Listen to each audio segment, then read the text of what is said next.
In my past life, a month before I was going to get engaged to my first love, Sarah, our good friend Mark, cornered her at her doorstep. He was crying and confessed he'd always liked her, begging her for a chance. She didn't say yes, and later Sarah and I got married. But Mark never gave up. One day my first love became like leftover rice, something you're tired of. The mosquito bite that never really went away turned into a permanent mark on her heart. Pregnant and excited, she came to show off, and during an argument she pushed me down the stairs. I hit my head, blood everywhere. Dazed, I saw Sarah and her mom rushing over. They were only focused on her, worried if the fall had hurt the baby.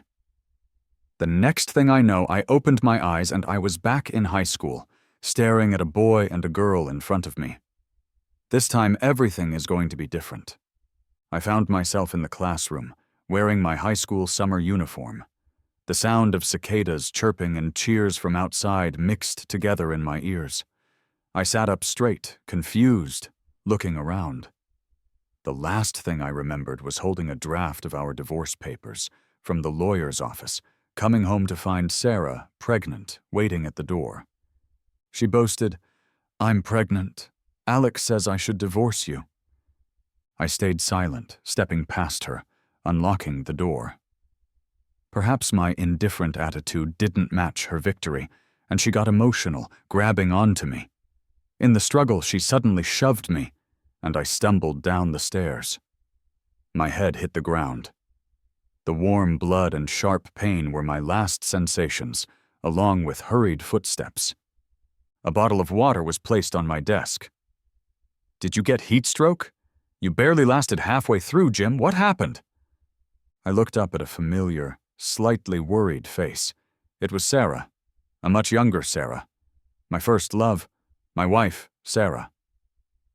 I stared at her, but my mind drifted to the Sarah who rushed over after the fall, comforting her cries, telling her not to worry, that the baby would be fine. Alex, not getting a response, Sarah waved a hand in front of me. "Are you feverish?" I suddenly found it all a bit sad. Even in that moment, I still dreamed of some concern from her. Is that how desperate I was for her attention? I let out a cold laugh. Sarah was surprised, and then another familiar, loud voice came from the doorway. "Alex, you okay?" Alex burst in, looking all concerned. "Heard you almost fainted from heat stroke. Scared me to death." But even as he said those words, he was moving closer to Sarah, brushing against her sleeve.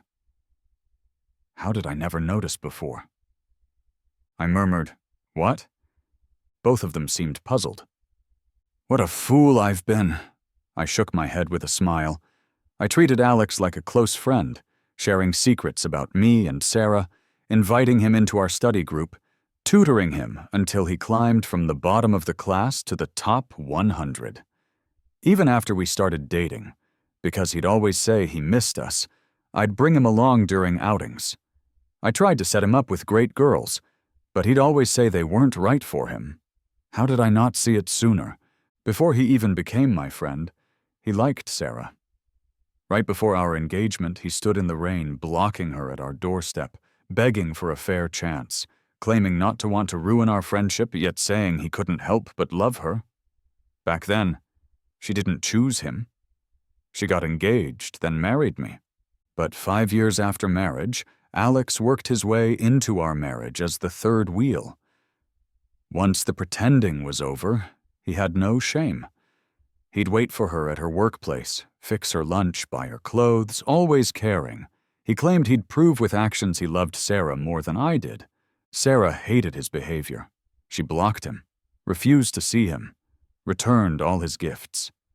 Half a year later, Alex came to me in tears, begging forgiveness, swearing he'd stop bothering Sarah. I never wanted to be friends with someone who tried to break up my marriage, and Sarah said she didn't either. Yet, as the little things of married life and the pressures of parenthood crept in, every tiny crack in our marriage saw Alex slipping in, infecting our lives like a virus. Sarah started mentioning him more, remembering the good times. During our fights, she'd bring up his understanding nature. When the food wasn't to her liking, she'd mention Alex's cooking skills. The small gaps in our relationship, which could have been fixed, grew wider because of his presence. She'd storm out and not return all night after our fights. I couldn't take the betrayal and asked for a divorce. She cried, apologizing, unwilling to agree. She said she loved me, but I knew she couldn't let go of Alex.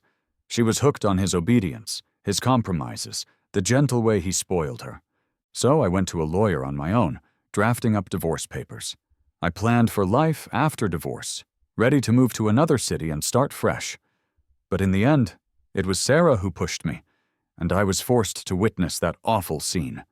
The school bell rang soon after that afternoon. I stared at the familiar yet strange notes on the blackboard, watching teachers come and go. I finally realized something. This isn't a dream. I've been reborn. Perhaps it was heaven's way of giving me another chance to see through people. In my past life, I've been sent back to when Alex and I had just started to become friends in sophomore year. Alex was a transfer student, couldn't get into our high school from his middle school. After a year at a worse school, his family paid for his transfer here. He was a poor student, always scoring at the bottom. He'd often hide in the bathroom to cry after tests. High school is like a mini society, and low-achieving boys can be easy targets. Pretty soon, people started mocking him, locking the bathroom door when he cried, pouring water on his head. I was the one who saved him, chased away the bullies bothering him, and even gave him my extra clothes. He cried and thanked me. Seeing how vulnerable he looked, I was afraid he'd get bullied again, so I offered to be his friend. I'm the student council president and have some influence, both in class and at school. My interest in him helped change others' attitudes towards him, too. Even Sarah, because of me, started looking out for him. When I was little, my kind parents often told me, "Giving roses to others leaves fragrance on your hand." I always remembered that saying and helped everyone as much as I could while growing up.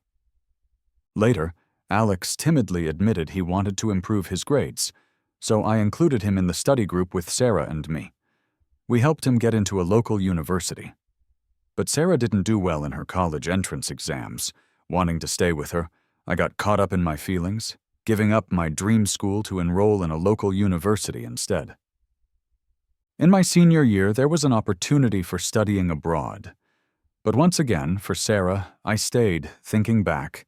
It feels like I was being foolish making those choices.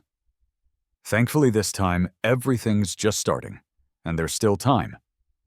Right then, the bell rang. Sarah and Alex walked toward me at the same time. Alex was excited. "Are we having a study group to review English today?" I got up and grabbed my backpack. "I'm heading home." "Why leave suddenly? There are still 2 evening classes left," Alex said, eyes wide. "Are you still not feeling well from the heat this afternoon?" Sarah reached out. "Maybe you're even running a fever." I tilted my head away to avoid her hand. She froze, her hand dangling mid-air. "I'm just a bit tired and already asked the teacher for leave." "Want me to walk you home?" Sarah offered. "Just wait, I'll talk to the teacher." "No need." I picked up my backpack, walked out of the classroom without waiting. As I reached the apartment building, I ran into Sarah's mom taking out the trash. She saw me and, "Oh, Alex, why so early today?" Then she added, "Hey, come by later for some freshly baked cakes. They're still warm." I looked at this woman. Once, I thought I'd found the world's best mother-in-law. But after marriage, because Sarah and I didn't have kids, I'd seen her give me so many cold looks. Eventually, she even urged Sarah to try being with someone else. "He has problems. You shouldn't waste your time." At my lowest point, she and Alex rushed over, not sparing a glance my way, fully focused on Sarah and Alex's child. "Thank you, ma'am," I passed by her, "but I don't like cakes." Seeing her surprised expression, I closed my door. Looking at the books on the second shelf, and then at my 17-year-old reflection, I suddenly felt that maybe in this life I could change more than just love and marriage. Perhaps I could also address regrets I've hidden deep inside. Just then, Mom came home from work. Sarah was trailing her. "I bumped into Sarah downstairs. She said you left school early because you got heat stroke. Why didn't you call me?" she asked, rushing over to check my forehead. "You okay now?" "I'm fine," I smiled. "Just got a bit overheated, don't worry." "Sorry about the bother, Alex." Sarah placed a pot on the table. "Your mom made some mung bean soup for you, and also some cakes I just baked." "Nonsense," Mom laughed. "Your mom must have gone through a lot of trouble." "No trouble at all," Sarah smiled back at her. "So, if you're feeling better, want to do homework together tonight?" In the past life, until senior year, because we lived next door, Sarah and I often did homework and discussed problems together. But this time, I wanted something different. I didn't want to get closer than just classmates. I didn't want to get too friendly with her mom or repeat last life's bitter cycle. "Sarah," I quietly said, "I've been a bit tired lately. I want to study alone for a while. I'll quit the study group and our nightly homework sessions." And just like that, I left Sarah and Alex's study group. In the following days, I studied and did my exercises alone. During evening study sessions, Sarah would habitually come to find me after classes, but I usually paired up with a desk mate to leave beforehand. When Alex asked me questions, I would claim I was busy. Finally, Sarah blocked me at my door over the weekend. "What did we do to upset you, Alex and I?" she said, not happy. "Why are you suddenly ignoring us?" "You're overthinking it," I replied. "It's almost finals, and I just want to focus on studying alone." "Overthinking? Everyone can see you've been avoiding me. Do you think I'm blind or deaf?" She raised her voice. I stayed silent for a moment. "Sarah, do you like me?" I asked. "What?" She paused, surprised. "I don't like you," I said. "What I mean, although we grew up together and have been together for 17 years, I don't have feelings for you beyond friendship. I just want to focus on studying alone now." "You're joking, right?" She seemed amused by something. "Who said I liked you? I just saw you as a friend I grew up with." "That's best," I said softly. "Don't flatter yourself." Her expression darkened. "I was just concerned as a friend, but you twist it, saying I like you. Fine. If you want to study alone, that's good. We can both study on our own." "Okay," I nodded. I watched her storm off angrily. "Sorry, 17-year-old Sarah. I know the 17-year-old you hasn't done anything yet, and isn't the girl juggling two guys. This cold shoulder treatment might seem a bit unfair to you. But with memories from my past life, I can't accept you anymore. Since I foresaw the unhappy future we'd have, why not cut it off before it even starts? Forgetting each other is the best ending for us." After that day, Sarah never reached out to me again. Alex noticed I was ignoring him, so he went to Sarah instead. She seemed to be acting out and loudly told Alex, "No problem, we can form our own study group and still improve our grades. It's not like anyone is indispensable." That's true. In this world, nobody is indispensable. A few days later, our homeroom teacher, Mr. Jones, suddenly called me into his office. "Alex, have you been a little unwilling to help your classmates lately?" I frowned. "Teacher, what do you mean?" "I heard you quit the class study group." I nodded. "Yeah, I want to study on my own." Mr. Jones adjusted his glasses. "Listen, you're still young. You need to know being a good student is one thing, but having good character is just as important. Being selfish isn't right." I was puzzled. "I just feel the study group thing isn't really for me. I want to focus on my studies." "How is that being selfish?" He sighed and changed the subject. "Alex, the city's Outstanding Student Award this year. I was planning to recommend you for it.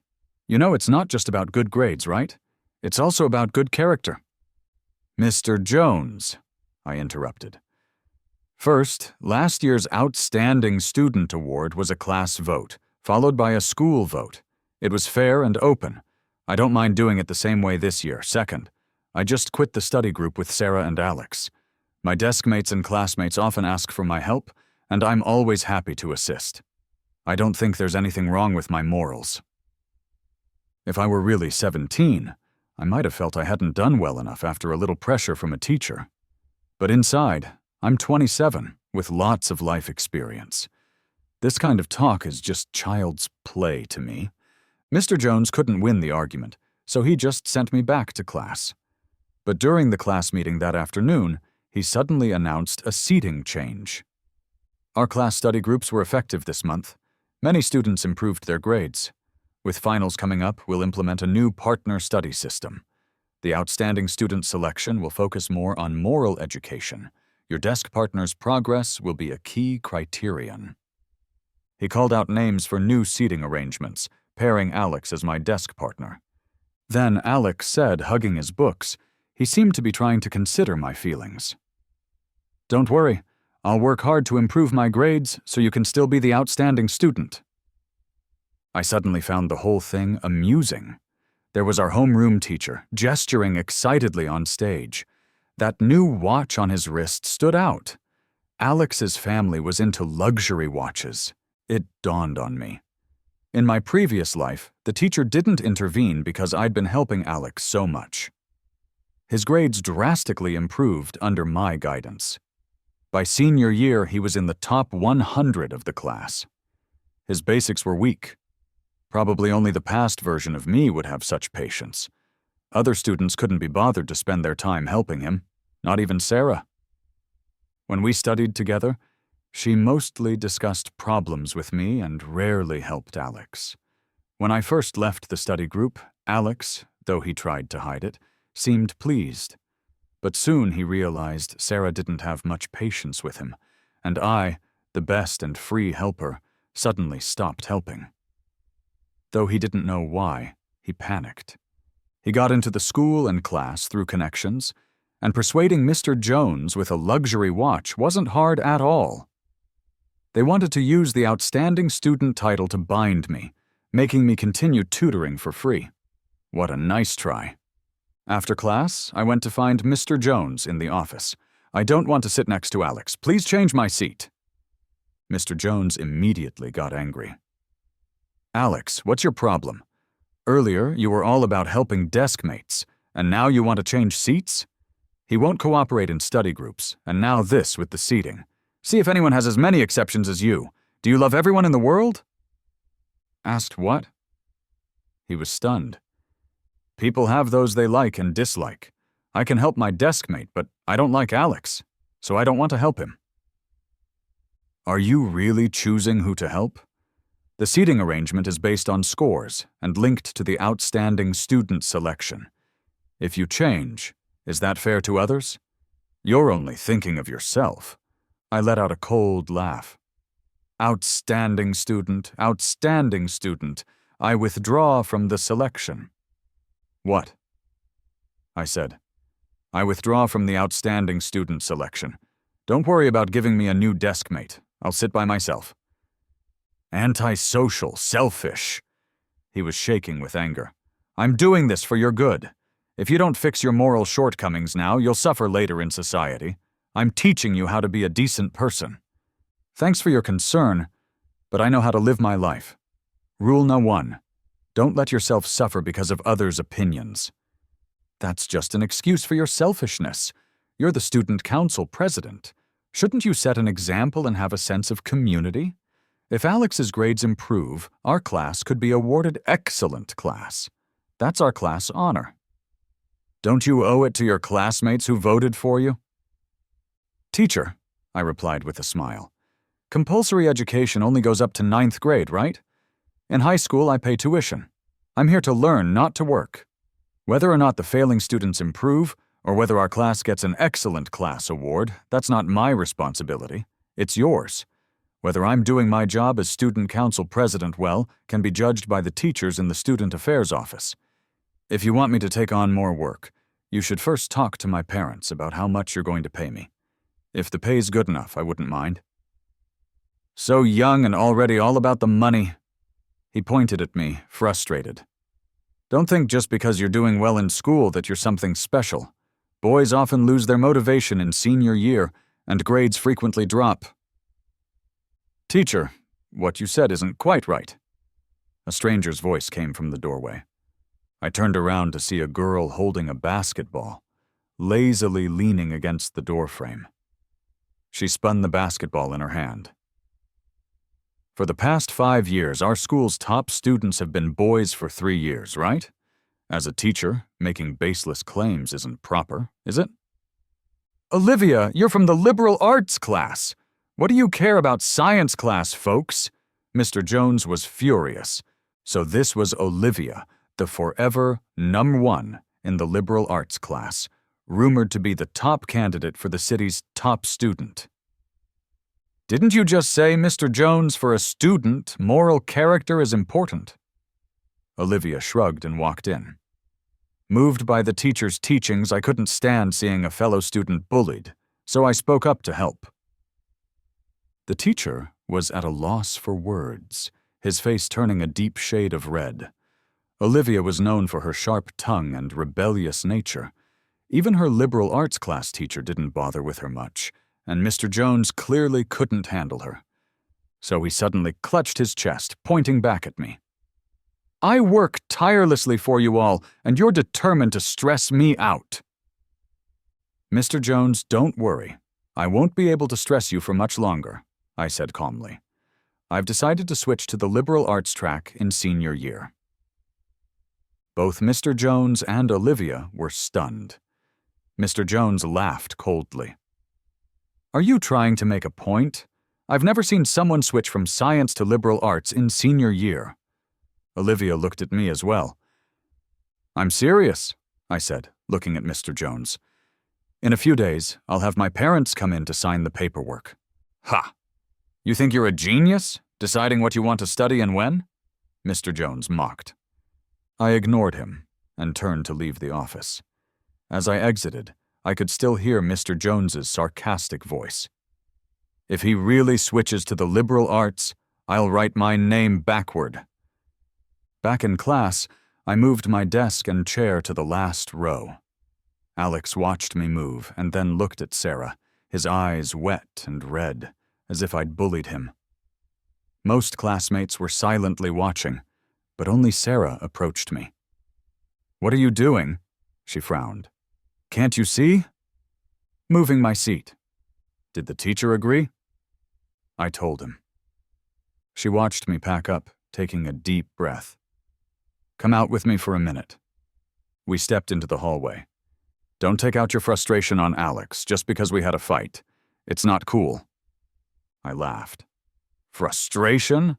Aren't you the one trying to embarrass Alex because you were mad at me for being close to him recently?" "But Alex, you're the one who said we should just be ordinary classmates." "We are just ordinary classmates. I just want to study quietly. Sarah, I have no issues with you. I just find Alex annoying. I don't want to waste my time helping him. That's all." After speaking, I tried to go back to class, but Sarah grabbed me. "What's going on with you? Why are you being so selfish?" "Let go," I frowned. Okay, I give up. Can you stop making a scene, please?" she said. "What?" She bit her lip. "I admit it, I was getting close to him, carpooling with him to tick you off. But you can't just react like this out of anger." She murmured, "You seriously need to learn from Alex. Look how gentle and considerate he is. You're lucky it's me who puts up with your temper." I quietly looked at the person in front of me. Sure enough, whether in a past life or this one, whether at 17 or 27, Sarah was still Sarah. Alex's gentle demeanor, his compromises and favors were always appreciated, and I lived in his self-perceived love and constant comparisons, endlessly spinning like a top. If I didn't spin well fast, or to his satisfaction, he would instinctively compare me to Alex, pointing and saying, "Look at him, spinning gracefully. I give my love to you, and you're still picky and ungrateful." But this kind of love I never truly wanted. "Sarah," I said softly, "I often think at the beginning of this relationship it was because I helped Alex. So for you, I feel somewhat responsible." "What?" He didn't understand. I shook my head. "Here's some advice. Focus on your studies in your senior year. Do more practice exams and reduce anxiety. You could get into a good college with that." I turned back to the classroom. I could only help him this much. What he chooses next is up to him. Back home, Sarah's mom was sitting on the couch, and my mom was on the phone. "Yes, I'm sorry, Mr. Jones. The kid's giving you trouble. I know it seems like he acted impulsively. Please don't report this to the school yet." "Yes, yes." After hanging up, my mom looked at me with a complex expression. "Your teacher said you want to switch to the liberal arts?"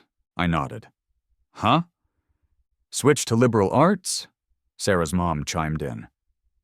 "Listen to Auntie, you shouldn't switch now, not right before senior year. Mr. Jones said you talked back to the teacher today and wanted to sit alone." "Is something going on?" my mom asked. I shook my head. "Mom, I want to study liberal arts and aim for the journalism department at Capital University." "Capital University?" Sarah's mom chimed in. "Oh dear, that's not easy to get into, Alex. Let me tell you, boys shouldn't go into journalism. There's no money in it. Boys should study finance or accounting. It's easier to get a stable job that way. I was just telling your mom that the accounting programs at our local universities are pretty good. Plus, how far away is Capital University? It's better to stay close to home. You and Sarah can go to college locally and come home on weekends." In my past life, Sarah's mom was always talking about how great it was to stay local to me and my parents. She had a bad leg and didn't want to travel. Sarah told me ages ago that her mom wanted her to attend a local university. As her so-called future son-in-law, staying local for college seemed like the safe bet. Back then, it wasn't just infatuation clouding my judgment. It was the years of hearing those words, convincing me to choose a local university's accounting program. "You're the only boy in the family. It's better to stay close to your parents. No girl in this world will be better to you than Sarah. Get married right after graduation. It's for the best. Then it's good for a guy to be ambitious, but stability is more important. You have to think about family." These ideas led me to settle for an average job after graduation and marry Sarah. Even when we couldn't get pregnant, I doubted myself. As time went on with no pregnancy, Sarah's mom's attitude soured. I accidentally overheard her telling Sarah, "Sweetie, even if you're married, you shouldn't be stuck with him. You should have done a premarital exam. Who knew he couldn't have kids?" "Mom, it may not be Alex. Could be me." "How could it be you?" She raised her voice. "Alex is spoiled because of you, always getting what he wants. I even think Alex is better now. He comes over, brings me things, and is way nicer. It's modern times, you know. Divorce isn't unheard of. You two fight all the time. Try Alex. If you get pregnant, dump him and be with Alex." Memories surged up, and Sarah's mom was still pushing her views on my mom. In this world, most people are average. Can't aim too high. Guys need stability, should graduate and start families early. "Auntie," I interrupted. "Most people are average, sure, but they have dreams. Dreams aren't aiming too high. If you read, you'd see everyone plays a role in advancing history." "Not everyone can change history. Kids get poisoned by these foreign ideas online, thinking they're all that." Turning to my mom, she said, "Alex's mom, didn't I tell you? Watch his thinking. Scary when they're brainwashed." I chuckled. "Auntie, is the internet brainwashing me, or are you brainwashing my family?" "How dare you?" she snapped. "You always come over telling my mom I shouldn't go far or have ambitions. I just don't get why you want to control me." "Ungrateful child," she fumed. I watched you grow up. I care about you, not some random kid. If you're busy, maybe stay away from our house, I said coldly. Sarah's mom gaped at me, speechless. Fine, I'm leaving. I won't come again, she said, moving sluggishly, hoping my mom would stop her. I held my mom's hand first. Thanks, Auntie. I'm entering junior year and want a peaceful study environment. Sarah's mom turned green, then pale as she left, stopping to say to my mom, Your kid needs to be disciplined. After she left, my mom sighed. Why are you so angry today? Your dad and I have always been open-minded, she said. My parents are kind-hearted, but sometimes easily swayed. I took my mom to my room, pointing at the new books on the shelf. Mom, you know I've been into journalism for ages. The college exam isn't the only life-changing chance, but it's a crucial choice, I explained. I always followed the crowd. Everyone said science had better prospects, but I prefer liberal arts. I thought about it and decided, despite focusing on sciences, I kept up with humanities. I can catch up this summer. I want to switch and chase my dream at Capital University. This decision might be risky, but I'll give it everything, I declared. She looked at me, then patted my shoulder. All right, we'll discuss it with your dad tonight. I hugged her tightly. Thanks, Mom. We talked long that night. The next day, my mom and I went to Mr. Jones and signed the papers. Crazy kids, followed by crazy parents, Mr. Jones sneered at my mom. She smiled back. We believe in supporting our child's decisions, not throwing cold water. Leaving the office, I felt happy and relieved. Maybe I won't end up being successful, but I have supportive parents, and I've made my own choices. On the first day of senior year, I ran into Olivia at the door of the Humanities Class 1. Wow, you actually came. She raised an eyebrow and welcomed me. Sarah, however, was upset when she found out I switched to the Humanities class. Why didn't you talk to me about it?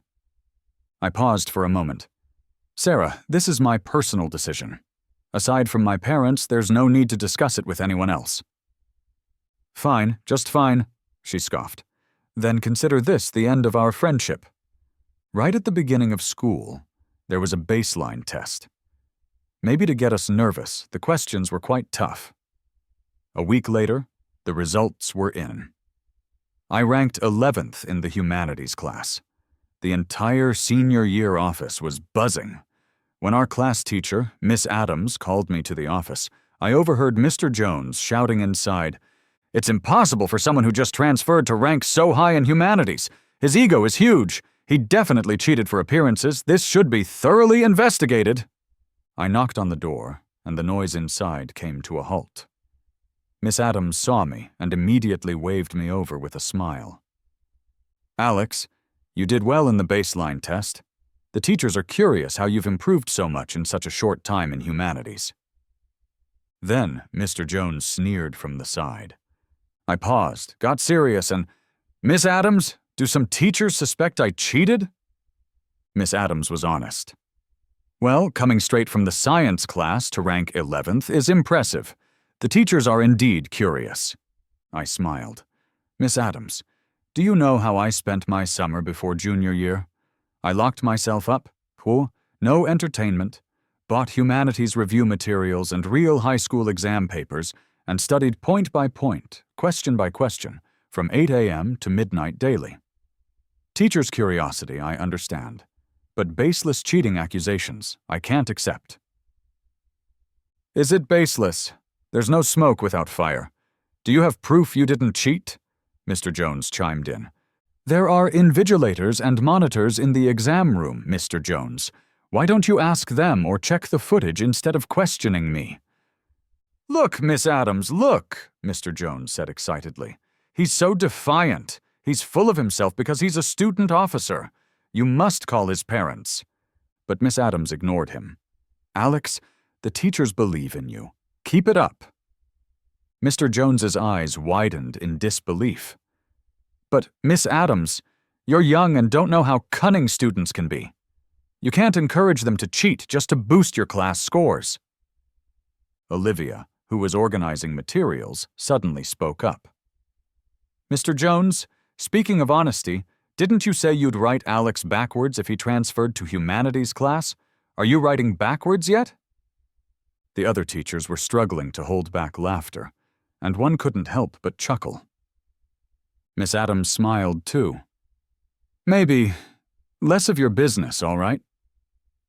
A minute later, Olivia and I left the office one after another. "Alex," I turned back. "You're actually kind of interesting," she said, hands in her pockets. "I always thought school was dull without any competition. But now, to be honest, I'm actually looking forward to something." "Looking forward to what?" I asked, confused. She smiled. "Meeting you at the top someday." After that, my days were consumed with nothing but studying. News from the science class sometimes reached me, like Alex's aggressive pursuit of Sarah. Maybe my leaving pushed him to act earlier than in the past. This time it's different. In the past, Alex was Sarah's warm haven away from marriage because of how I behaved. This time, I'm in humanities, and Alex's relentless pursuit just embarrasses Sarah. She has no time or patience to help him improve his grades, and romance is not essential under the pressure of senior year. Alex became the laughingstock again. I didn't expect him to take out his frustrations on me. For the past 2 weeks, a few boys to my left have been loudly chatting while I study. They used to bully Alex. Now it seems they've shifted their target to me. Once, after school, I saw Alex with them, all secretive. They all wore new watches on their wrists. During one break, those boys cornered me in the toilet stall and dumped a bucket of cold water over me, drenching me completely. "What goes around comes around," one giggled. I stood there silent, borrowed a towel, dried off at the nurse's, then filled a bucket with water. When I re-entered the class with the bucket, those boys were laughing. I walked up and poured the water on them. "Oh!" they shrieked. "That's all you got?" I smiled. "Sorry, I'm the kind who repays a drop of water with a bucket full." "You're insane," they yelled. "We're telling the teacher." "I'm the one who should do that," I sneered. "Why are you still playing these petty bullying games? If you're so bold, you wouldn't sit here trying to disrupt me. You don't have the guts." "Yeah, we can't stand you. You're not even the student council president anymore, so stop acting like it. We heard about your cheating scandal." Annoyed, I just get real. A voice suddenly came from the back of the classroom. The whole class went quiet. Olivia lazily sat up and walked over. "You guys don't want him sitting here?" A boy, wiping the sweat off his forehead, replied, "Yeah, he bullies us. Plus, Olivia, you know he's a cheater, right? We don't want someone like that sitting with us." After he spoke, a few of them wore expressions as if they were watching a good show. "Oh," Olivia nodded, then turned to me. "Honestly, I think the learning environment here isn't great. You know, birds of a feather flock together. You don't need to prove you're different. In such an important year as senior year. Want to be my desk mate instead?" "What?" I was stunned. The other boys were too. On my first day in this class, I heard about Olivia. Smart, good-looking, and sharp-tongued. Some guys had tried to be her desk mate, hoping to get close by asking questions, but they barely lasted before she roasted them to tears. Eventually, nobody dared approach her, and her desk mate seat remained vacant. This was probably the first time the class genius actively invited someone to be her desk mate. Who wouldn't take her up on that offer? "Sure," I nodded. "Let's go." She picked up my backpack, and together, with the entire class watching, moved my seat next to hers. But knowing Alex and those guys, they probably wouldn't let it go that easily. To avoid more drama in such a critical time, I was considering asking my dad to pick me up after evening study sessions. Then Olivia spoke up. "I helped Miss Adams with some stuff, saw your address. You live over at 15th Street, right?" I nodded. "My place is just a street behind yours. Evening sessions go till 9, starting next week. Want to walk home together?" That would be perfect. And you placed 11th in last month's test, right? 11th won't get you into Capital University. She tossed me a book of wrong problem sets. I don't need these anymore. Feel free to use them if you want. The bell for the end of the study session rang, and she got up, picking up a basketball to head out. Olivia? She turned back. I heard you're not really one to meddle in others' business. True, she said with a lazy tone. But you're not exactly others now. What? She gave a slight smile. Looking forward to working with you, deskmate. A class genius's book of mistakes is more valuable than any study guide. In the following month, I studied even harder, analyzing problems and methods. In the first monthly test of senior year, I made it to 8th place. Rumors about me cheating during the entrance exams crumbled, and Olivia and I became more familiar. When the city announced the results of the annual student evaluation, even though Class 1 of Science didn't recommend me as an exemplary student, the student office did recommend me as an outstanding student leader, and I received the honor, as expected. When Mr. Jones heard the results, he threw his excellent teacher mug in the office. After the national holiday, our school held the fall sports meet. On my way to fetch water, I suddenly saw Mr. Jones and Alex sneaking around with a man behind the school building. I thought for a moment, then snuck into an empty classroom on the first floor, crouched below a window, and pressed the record button on my phone. Mr. Jones, Alex's grades aren't good enough for top colleges here. Could we raise his class scores a bit? That way, if we apply to foreign schools, it'll look better. I got it. It's hard to cheat in the main exams now, but I can help with regular grades. Thank you so much. We've tried other tutors, but they didn't work. Maybe arrange for some smart students to tutor him? If his main exam scores go up, that'd be ideal. That last kid, Alex, was too uncooperative. I've already moved him to the arts class. I'll find someone else. Your son doesn't get along with that boy? Don't worry, I'll find a chance to give him some trouble. Maybe a punishment or something. It's not hard. Great, great. Here's a watch for you. I can't keep letting Alex's mom spend money. It's no big deal. Once the footsteps moved away, my palms were sweaty. Just as I was about to leave, a voice came. Eavesdropping so blatantly. Aren't you afraid of getting caught? My hair stood on end. I looked up. It was Olivia. You scared the hell out of me. What are you doing here? I widened my eyes. Really? You ask me? Before you play spy reporter, maybe learn the basics. The classroom door wasn't even shut, sitting right there. Weren't you worried someone might catch you? What if anyone saw— Idiot, of course not. She crossed her arms. I was keeping watch the whole time. The next day, before the whole school did exercises, the broadcast system suddenly played a strange recording. The stars of the recording were our senior science class teacher, Mr. Jones, and Alex's parent. The head of the broadcasting group, Olivia, called it a live accident. She claimed, shrugging, that she'd gotten a mysterious recording pen and just wanted everyone to hear it. But apparently, the mic hadn't been turned off. Mr. Jones got suspended and lost all opportunities for awards. And because some students had recorded and shared it online, it went viral in less than an hour.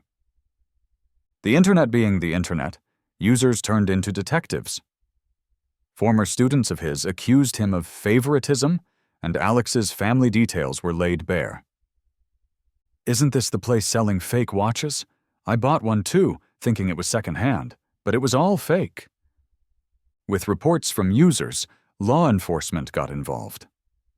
Turned out, Alex's family wasn't just selling counterfeit products, but was involved in money laundering too. The school began investigating Alex for bullying. They found those other boys and confronted them. They cried, saying Alex gave them watches to bully me. Alex became a pariah and dropped out not long after. The saddest thing was his finding the watch he wore so proudly was a fake too. The day after Alex left, in the afternoon, I saw Sarah by the entrance of our apartment complex. She apologized, saying, "I'm sorry, Alex. I had no idea he was always so sinister, always targeting you. I ended up disliking him too." She twisted her hands helplessly. "I'm sorry, Alex. Can we make up, please?" she said while holding my old favorite strawberry milk. But when I saw that milk, I was instantly reminded of a past life. I came home early from a business trip and found the strawberry milk, which should have been in the fridge, sitting on the table. The bedroom and bathroom were filled with an indescribable smell, evidence of the rushed morning after some pleasure. After being reborn, I never drank strawberry milk again. Suddenly feeling queasy, I turned my head and couldn't help but throw up. Sarah was frightened and came over to pat my back, but I stopped her. "Sorry," I tried to calm down. "I don't like this milk anymore." "Then should I get something else?" she stammered. I shook my head. "No, it won't help. We can't go back, Sarah." I forced a smile. "Let's not see each other for a while. I wish you success in your college entrance exams." "Is it because of Olivia?" he suddenly asked. "What? You like Olivia, don't you? That's why you switched to liberal arts, to be with her. You sit together now and walk home together, right?" She raised her voice. "Sarah, Olivia and I are just classmates. I told you, I just want to focus on my studies." She laughed coldly. "Coming in second place, right? I never thought you'd be like this. Many guys like Olivia. She's not a good choice for you," she said with a dark face. "Alex, for not choosing me, you'll regret it someday." Since then, whenever Sarah saw me, she acted like a stranger. She seemed even more determined, throwing herself entirely into studying. Her mom couldn't stop boasting about her improving grades. "These grades, with such scores, she can easily pick any top university," she bragged in our neighborhood. At the end of the first semester, I was steady at the second rank in our grade. The second semester passed quickly, with the first, second, and third practice exams, and May gave way to June, the time for the college entrance exams. I felt pretty good about my performance.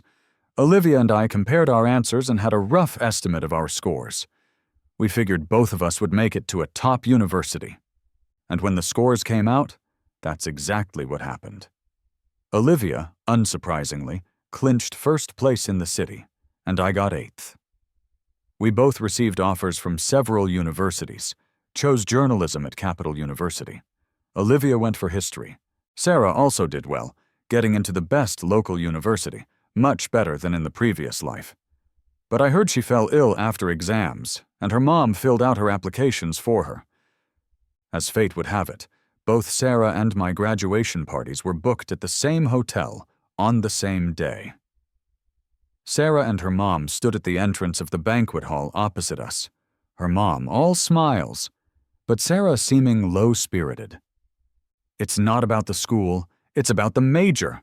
I handpicked finance for Sarah so she can make big money in the future," said Sarah's mom, glancing our way. "Those 2 kids who got into Peking this year are studying news and history.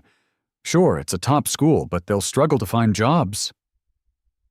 My mom was about to confront her when I quickly pulled her back. "Don't stoop to her level," I soothed my mom, patting her back.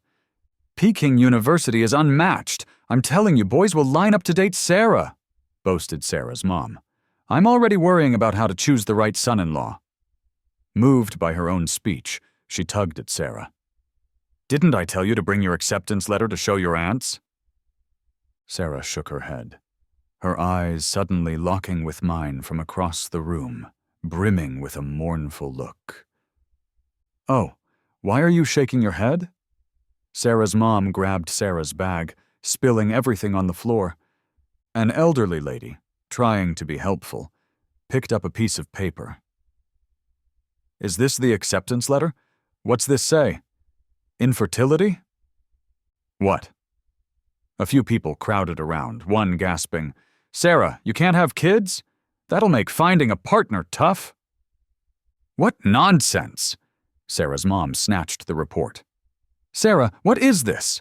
When did you get this checked? It's a mistake. She must have doctored it," she said hurriedly. "It's not a mistake," Sarah suddenly spoke. "I am infertile. I can't have children." "You're talking nonsense." Sarah's mom hit her back in anger. "Get inside now." With a self-deprecating smile, Sarah walked away, ignoring her mom's shouts. Suddenly, something clicked in my mind. "Sarah!" I chased after her. She turned back, tears in her eyes, her voice hoarse. "Then, you remember our past life too, don't you?" I said quietly. She didn't answer, but dashed forward and hugged me tightly. "I had a long, long dream," she cried, her words a blur. "In the dream, I betrayed you.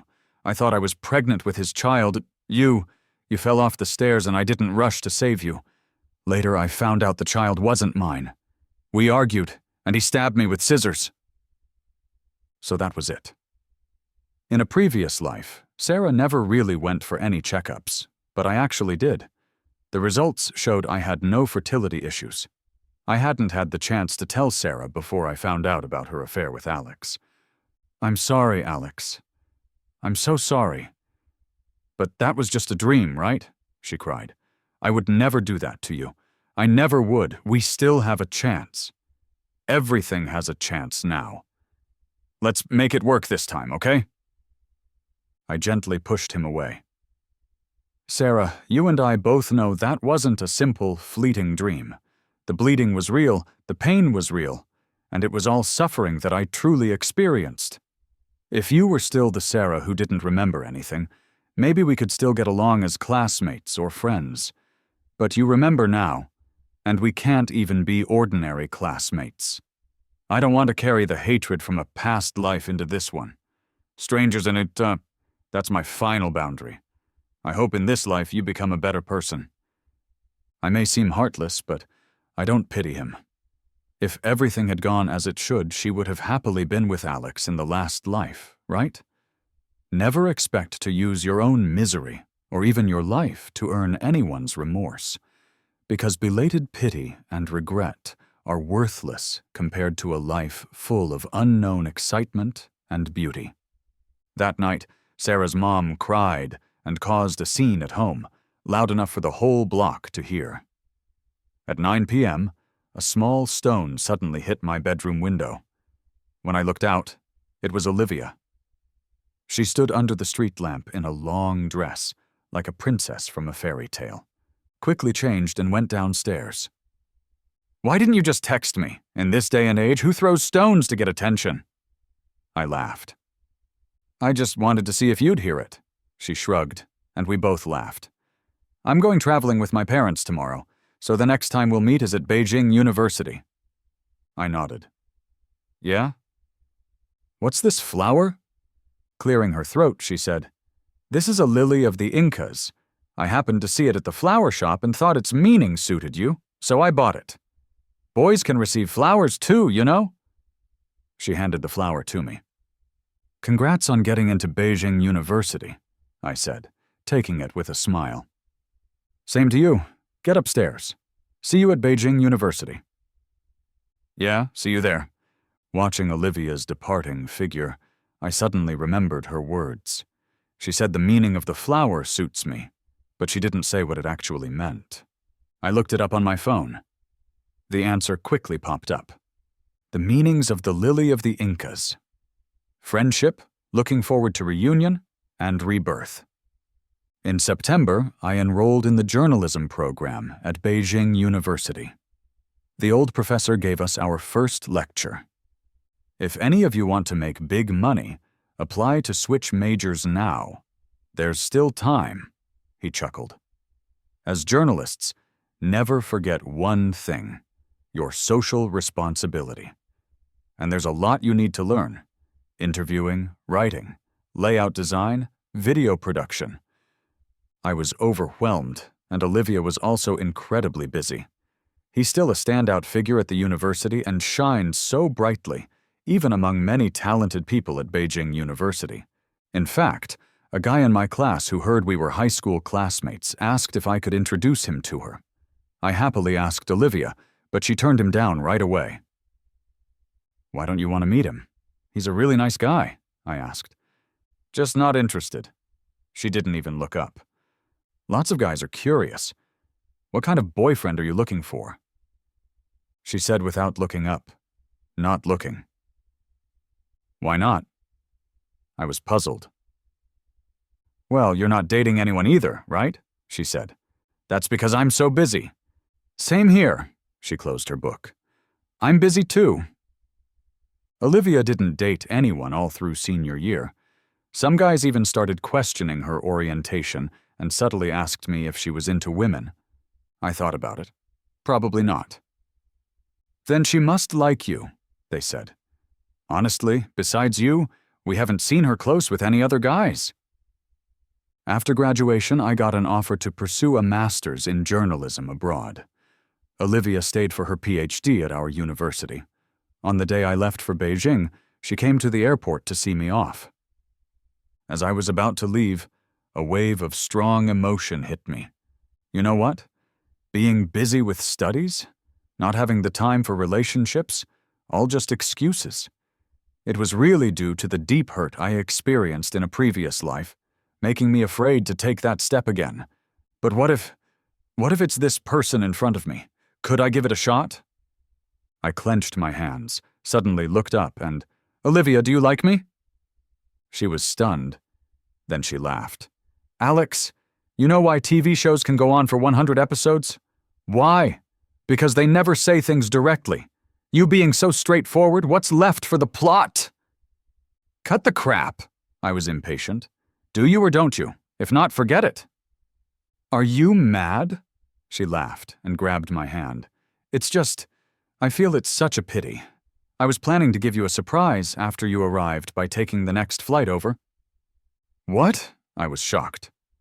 "I've been waiting for the day you'd want to date." Then she pulled out a beautifully pressed Lily of the Incas bookmark.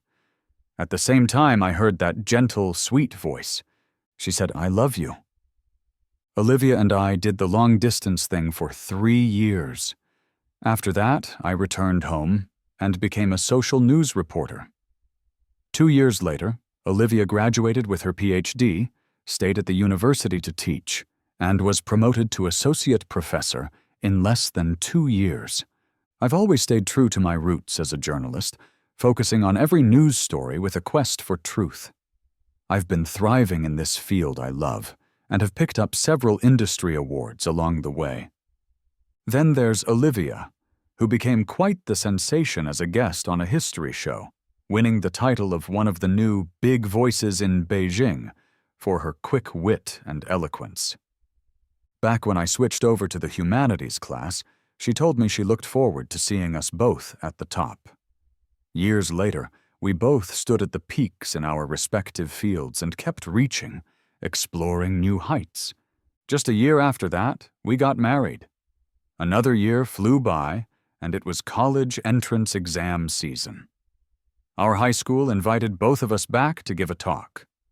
Funny enough, while I waited by the roadside for Olivia, who went to buy some water, I bumped into Sarah. She was holding hands with a kid. She saw me and walked over. "I always see you on TV and online," she said. "You must have been doing great these past few years." I nodded. "I've been teaching in the mountains, and this is my adopted child," she said. After a brief chat, she left with the kid. Olivia came back just then, squinting into the distance. "Was that Sarah? What was she doing here? Was she looking for you?" I couldn't help but laugh. "We just randomly bumped into each other. Are you getting jealous over such old history?" She gave a little huff. "Oh, by the way," I tugged on her sleeve, "do you remember buying me a bunch of lilies of the Incas back in the day? Did you get them from the flower shop over there?" She gazed at me, muttering under her breath. "The times you're just so clueless. Did you really think you could find those rare flowers at a small shop like that?" "Nope, I ordered them online, searched through several places. It was tough to find them." I blinked at her. "Wow, Olivia, could it be You liked me back then? To my surprise, she blushed and grabbed my hand tightly. All right, let's go. We'll be late. Oh my God. Even after getting married, she still blushes. It's so unlike the aloof and confident Professor Olivia from school. Back at our old high school, I discovered I had become a bit of a legend among the students there. After our talk, the school asked us to write something for the new crop of students. After thinking it over, I wrote, "Love it, live it with passion, believe in yourself, and I can't wait to see you at the top."